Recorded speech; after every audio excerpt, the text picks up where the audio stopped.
bother with him. He's the moron.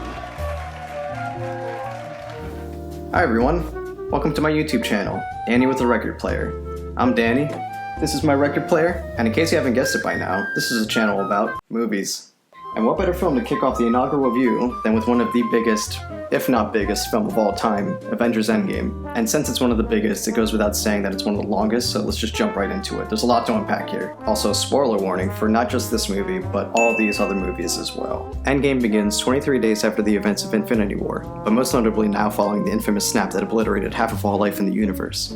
The remaining Avengers, now joined alongside newest member Captain Marvel, respond to a massive cosmic blast from an uninhabited planet that could only be the result of activity from the Infinity Stones. And I'll tell you what, I was honestly shocked by the direction the film takes next. Instead of undoing the actions of the snap or taking revenge on Thanos, the Avengers decide that what's done is done. Enough blood has been spilled, and the best course of action is to just pick up the pieces and try and start over. Just kidding. They invade his farm, rough him up for a good minute, and chop off his big purple head. Cut to the credits at the end. Thanks for your money, suckers! But not really. Upon realizing that the cosmic blast was Thanos destroying the Infinity Stones, and as a result, not being able to undo the damage that has been done to the world, Thor kills Thanos in a fit of rage. It isn't until 5 years after this when Ant-Man reemerges from the quantum realm, informing the Avengers that the laws of time don't apply to this domain, comparing 5 years to just 5 hours to him. This is where our heroes realize that hope isn't completely lost, and if they can manipulate time to capture all 6 stones before Thanos could get his hands on them, then they can finally undo the snap, and thus kickstarting the film into motion. Did all the hairdressers in the world get lost in the snap? Oh! So let's address time travel right off the bat. Personally, I've always been conflicted on the concept. I often feel that there's nothing genuinely at stake when I know that whatever happens can just be undone. I think it lessens the experience the characters are going through and the course of actions that you, the viewer, have been investing in. And that doesn't even cover how convoluted and confusing time travel gets. It can be a cheap tactic, and depending on the tonal direction that you take and what you decide to do within these sequences, that can make or break a film. Fortunately for Endgame, the time travel was actually handled as well as it probably could in a variety of ways. The scenes had purpose and were often engaging, ranging emotionally from exciting to funny to heartbreaking. They covered a lot of emotional ground here. A lot of the time poking fun at the MCU itself. Speaking of, even Endgame makes a self-referential jab at time travel before the sequence even takes place. When discussing the laws of the quantum realm, the game compares the concept to a slew of Hollywood classics like Star Trek, The Terminator, Back to the Future, all with a very obvious look of confusion on everyone's face. Basically what it comes down to is the Hulk has to explain the concept to them like they're 5-year-olds. I think this brief scene is actually super important and was issued for the sole purpose of the directors going, "Hey, we know this is really confusing and kind of nonsense. If you think too hard about this, you're not going to have a good time and you're probably going to get a headache." And I did. Trying to process everything, even the second time around, was too much for my tiny brain to handle, but more on that near the end of the review. Because the time travel alone in this film takes up such a huge chunk of an already huge movie, you can imagine that the pacing of Endgame isn't always the greatest. Don't get me wrong, I thoroughly enjoyed watching this film and was really satisfied with the end result. But personally, I'd be lying if I said that it has a lot of replay value. There are so many great moments in this movie, and there are a lot of great scenes that I'm definitely going to revisit once it's out digitally. But I can't honestly say that I'm willing to devote another 3 hours to this movie. I've already seen it twice, and my bladder can only handle so much, guys. Most characters, if not all, service their roles accordingly, with even a few adding more dimension to their character, like Hawkeye evolving into Ronin, for example. There are a lot of fitting ends to the arcs of crucial MCU veterans, but probably the biggest and most surprising turn came from the MVP of the flick, Thor. I always felt that Thor's presence in the Avengers should be different intentionally. Part of his charm and appeal is that he's from another realm entirely. He's a fish out of water, and that's what he brings to the table. This drink, I like it. I know, it's great, right? Another! So you can imagine that I wasn't fully on board when there started to be a shift in his character. He was noticeably becoming more human throughout the course of the Avenger films, essentially morphing into a full-blown comedian by the time Ragnarok hit. I used to feel that these changes were a bit of a betrayal to who he is fundamentally, but eventually I came around and changed my mind because it wasn't as if these changes weren't earned. It makes complete sense that he would become more humanized the more he was surrounding himself by people. However, it isn't until Endgame where his character takes a monumental turn. After Thor kills Thanos in the beginning of the film, he gains a ton of weight, grows out his beard, and becomes apathetic to literally everything around him.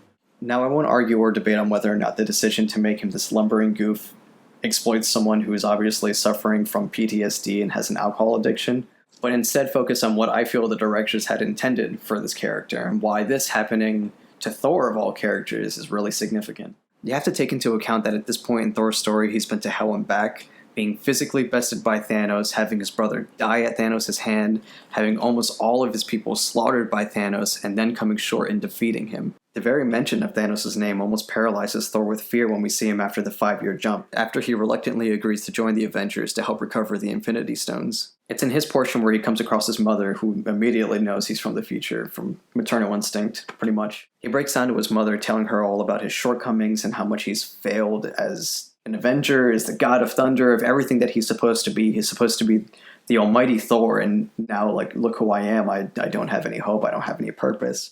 To which his mother responds with that he's exactly where he needs to be, and it's up to him to find out who he wants to be, not who he's supposed to be. What I feel that this comes down to is if a literal god, an all-powerful mythological deity, can too fall victim to mental illness, it means that you are not weak, you are not hopeless, and you certainly aren't worthless. Thor is still worthy despite whatever the illness wants him to believe, and he realizes this when he's able to summon Mjolnir before transporting back to the present. It's so crazy to think that just a few films ago, like at the very sight of Captain America barely like smidging Mjolnir, almost has Thor petrified. And in the final battle of this film, when Captain is actually able to do so, Thor is filled with pride. I knew it, he goes. A once brash and arrogant and selfish god is now kind, humbled, and human. Now let's bring back those abs, baby! The MCU's really been owning the craft when it comes to action scenes since pretty much the first Avengers film, so to no surprise, the final battle in this film was really great.